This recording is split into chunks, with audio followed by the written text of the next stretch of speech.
You know, it's those things. I said we made $100. We didn't have money to buy weed, or all you had to do was $5 to eat on every day.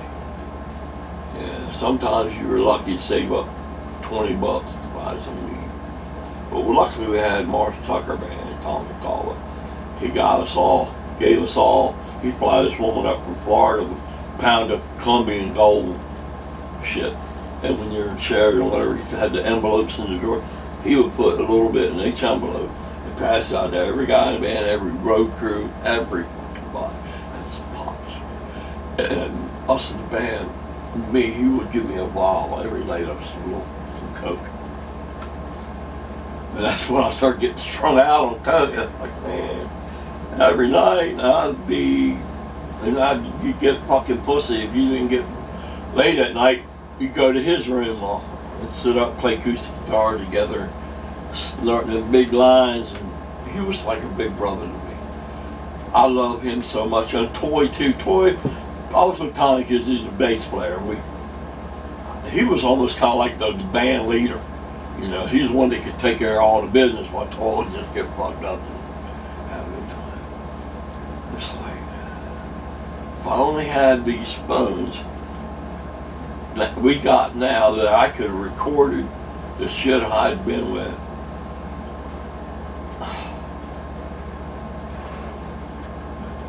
Yeah, man. All the years I hated Charlie and the way we got treated and everything.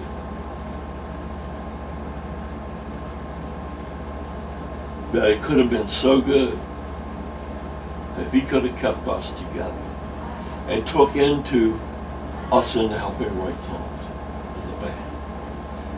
And Barry Barnes got his song "Feeling Free" on Fire Mountain.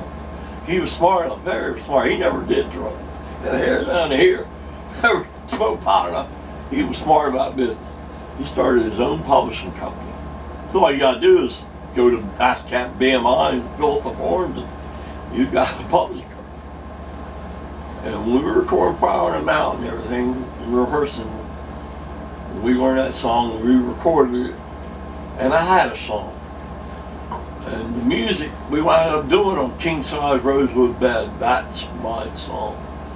But Charlie didn't like my lyrics. I've never been good at writing lyrics. I've never had, it's been always music to me. I never even paid attention to the lyrics to songs. I couldn't tell you, what that is. But I know every part, every instrument part. I can remember that shit and do that, write it. And we recorded the music and everything, and we got around. He said, "Mark, the lyrics aren't right. They aren't very good.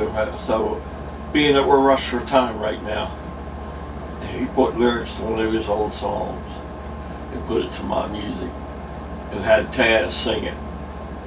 Well, I felt like I deserved 50% at least that you and I wrote this song together. The song he had already written to the music. He had control of it. That's one of the reasons I left the band. And Barry, him and Joe Sullivan, the manager, went to him and said, "Would you consider splitting your royalties with the band?" He said, "I will if you will." And we were always telling the road manager, we told him, we want a contract just to know we have a secure spot in this band, that you just can't get a whim up your ass and fire unless we really deserved it. But just to know we could sleep at night knowing this all could end tomorrow or something. Because we knew we were fucking good.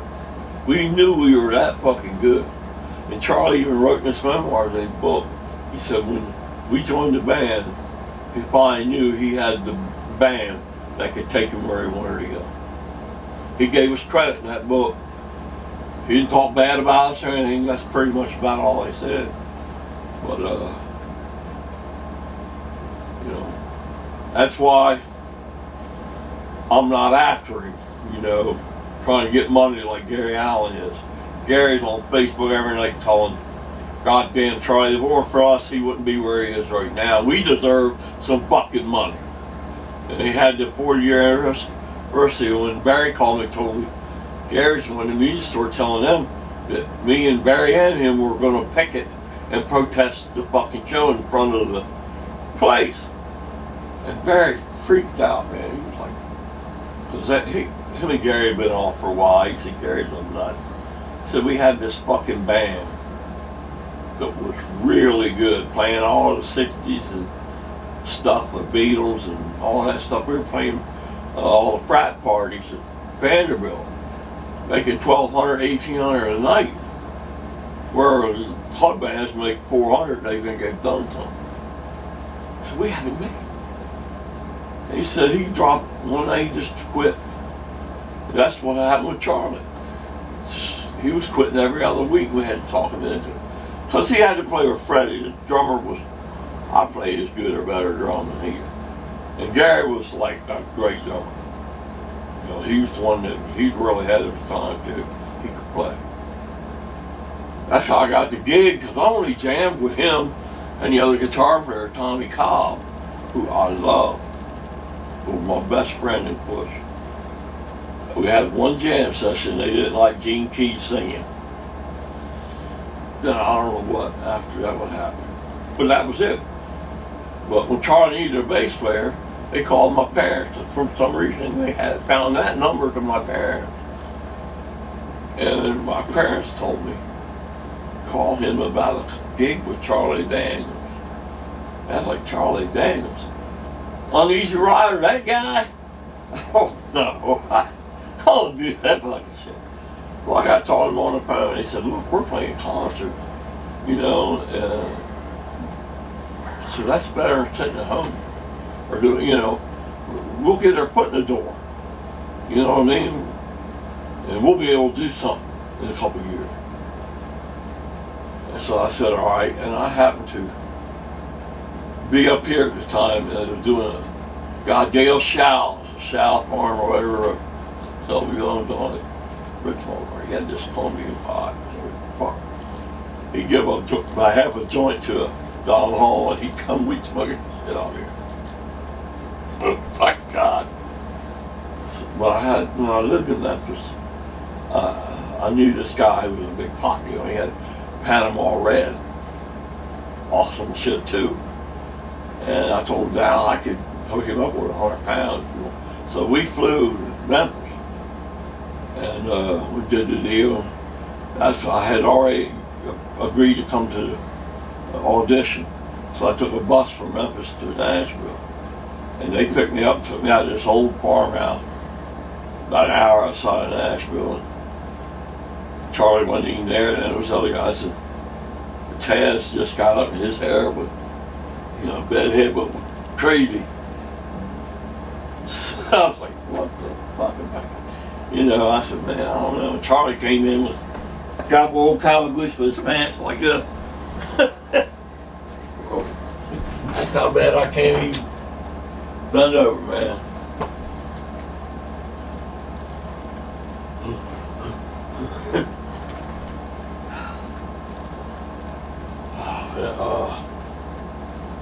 You know, so I said, fuck it. And it was only $100 a week. And I was like, man, I'm making all kinds of money selling fucking dope. And,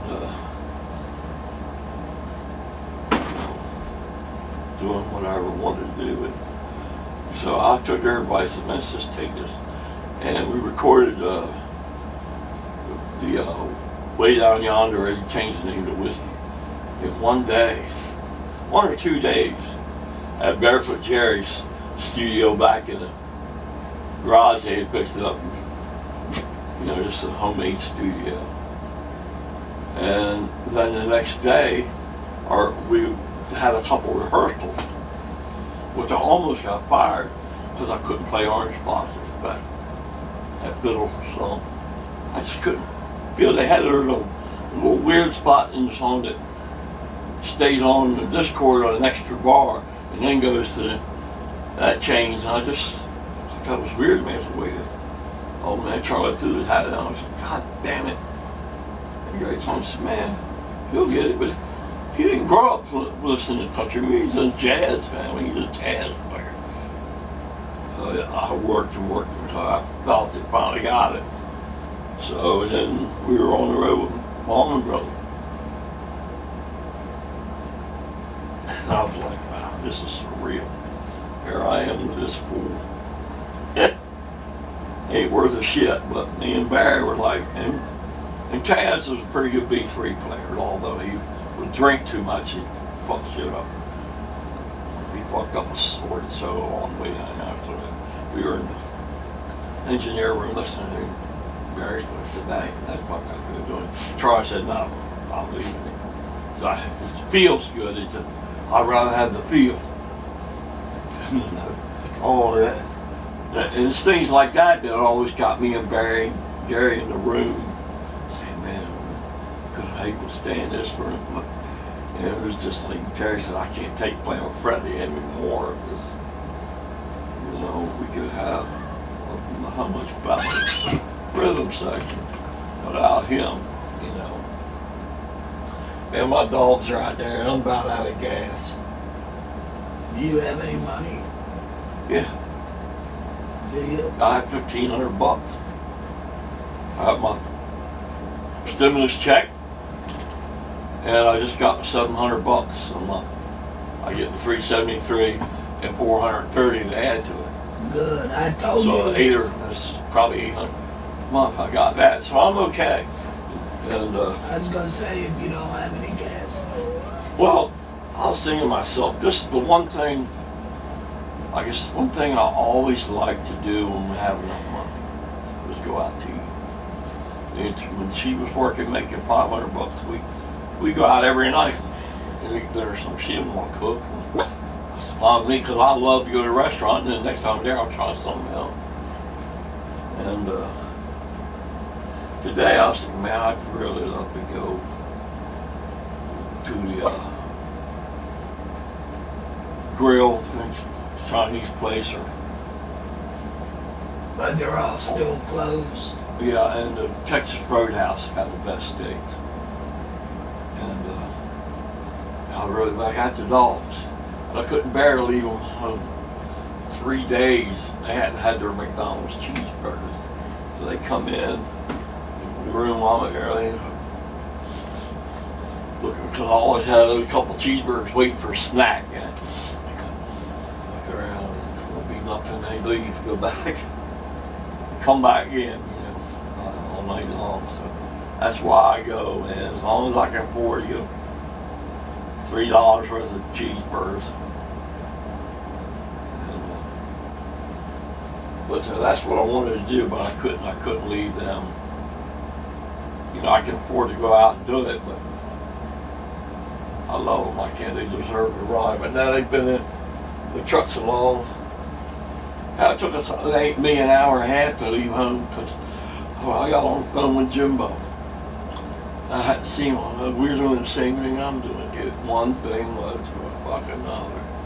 Y'all got up in Del Mar. Yeah. He's one of my very best friends. He's worked on building all my guitars and picked everything I've ever owned. You know. Put the Yeah, I sent him up. mother of pearl inlay on one of the guitars says Spitz on it. He did that stuff, man. So we just couldn't stop talking. I kept telling him, well, I'm leaving. I can't talk. Then he would say something else, and that would trigger. The next thing I know, I can't shut up. That's what happens with me. You get me started, I can't stop. Unfortunately, I'll stop.